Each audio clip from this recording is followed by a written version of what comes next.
Hi guys, in this tutorial I'm going to be going through optimizing a workflow, which means like making a good layout and also adding shortcut keys that would help. So for example, I make a cube, I press C, I go into polygon mode, I go into extrude mode, all with shortcut keys, and I can easily make an animation within seconds, like just by knowing the shortcut keys. And whoops, I'm a little rusty though, and now we have full animation. Not a full animation, but we have animation already, just with shortcut keys. So it's very important to know these. As you can see, I can quickly make animations and stuff, and yeah, so let's get straight to it.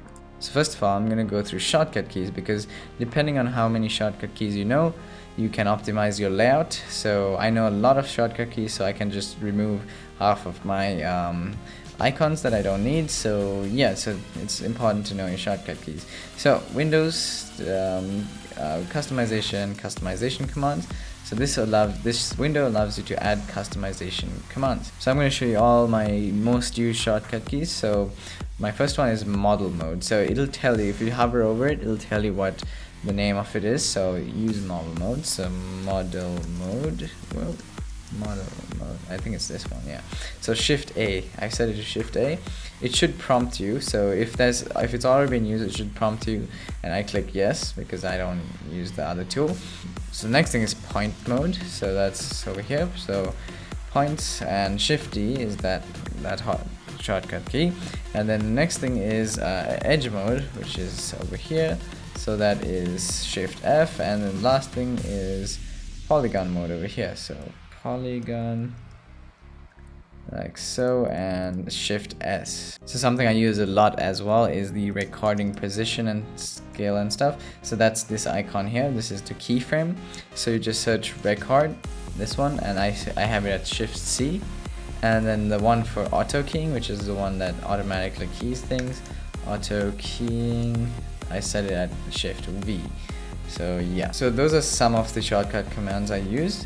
So keep in mind, if you want to know the shortcut key, just hover over it, it'll tell you it. So shortcut Shift R for this, and then yeah. So okay, so to edit your layout, you just need to click on edit palettes. So now you're able to move around icons like so, and if you double click, you get rid of them like so. And if you want to separate icons, you just click and drag these things called icon separators or group separators, or even fill space. These are the largest ones, and you can just get rid of them like so. So if you want to add commands, all you have to do is search them up here. So say like cloth or whatever, cloth surface, you just click and drag them into your layout. So if you click on new palette, this gives us a sort of a dock where you can keep your icons and your commands. So if you say we drag in some of these commands, so now you can right click and get some options. So show text, or show icons below, the text icon below, and you can make it smaller. You can make it into, say, rows like so, columns, change orientation. You can new group window, new palettes, you can convert it into a tab. So now you can have, like, say, 2 palettes, and like drag this thing like here, and just how we add it to a tab is we click and drag it onto the tab itself, and we get another tab.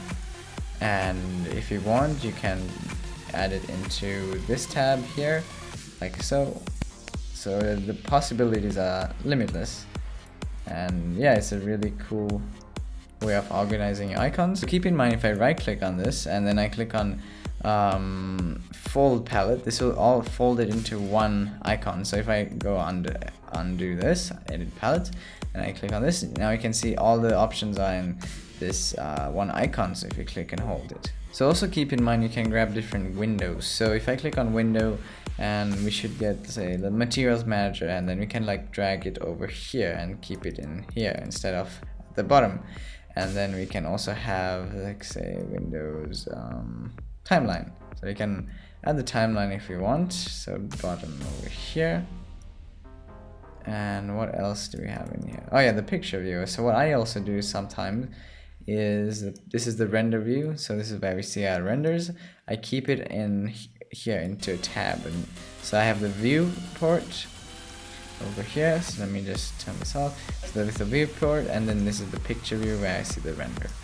And also keep in mind, if you hold control and you click on these icons here, the squarish boxes, it'll close it. So you can see I closed both of them, and now I can open them by clicking on them where they're closed, and it will open them back up. So it's very important that you save your layout once you've done making it. So you go under Window, Customization, and then you have your layout options here.